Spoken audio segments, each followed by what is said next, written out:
মসজিদে পর্যন্ত হামলা হয়েছে। যেই পশ্চিমবঙ্গে পূর্ববর্তী সময়ে ক্রাইম রেট ছিল অত্যন্ত কম, সেই হচ্ছে পশ্চিমবঙ্গে বর্তমান অবস্থা। এবং এখন তো মাত্র শুরু, সামনে যে কোন পর্যায়ের ভয়াবহ অবস্থা ধারণ করবে আমরা কেউ নিশ্চিতভাবে বলতেই পারি না। এই হচ্ছে অবস্থা। এবং এতক্ষণ যা বললাম এটা তো শুধু ছিল পশ্চিমবঙ্গ নামক একটা প্রদেশের কথা। আপনারা চিন্তা করুন যে এটা তো কম খারাপ অবস্থা বা নতুন নতুন শুরু হয়েছে। এন্টায়ার ভারতবর্ষের অবস্থা চিন্তা করেন বা এন্টায়ার ভারত রাষ্ট্রের কথা চিন্তা করেন, ইন্ডিয়া রাষ্ট্রের কথা চিন্তা করেন।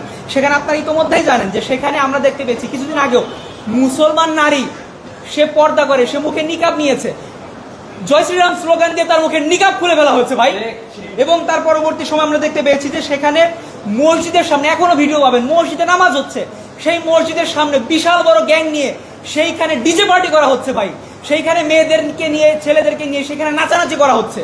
এই হচ্ছে অবস্থা ভারত নামক রাষ্ট্রের।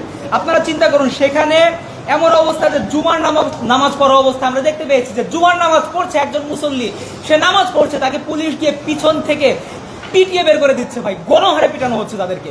এই হচ্ছে অবস্থা একটা রাষ্ট্রের, একটা ধর্মীয় সংখ্যালঘু তাদের এই অবস্থা।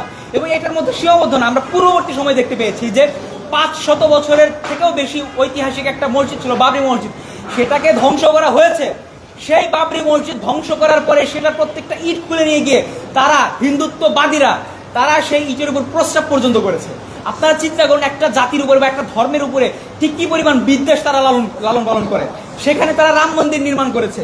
এবং তার থেকেও বড় কথা, এখনো বিভিন্ন মসজিদ সেগুলোকে টার্গেট করা হচ্ছে। তারা বলছে যে এইখানে একটা মন্দির হয়তো ছিল, এরকম ধারণা করে এখনো তাদের টার্গেট হচ্ছে মসজিদগুলোকে ধ্বংস করা। আপনারা জানেন যে ইতোমধ্যে তারা ওয়াকফ বিল বাতিল করেছে, মুসলমানদের যে একটা ওয়াকফ বিল ছিল সেটা বাতিল করে দিয়েছে। এর মানে হচ্ছে মুসলমানরা যে মুসলমানদেরকে সহায় সম্পত্তিহীন করার সর্বোচ্চ উদ্যোগ তারা গ্রহণ করেছে।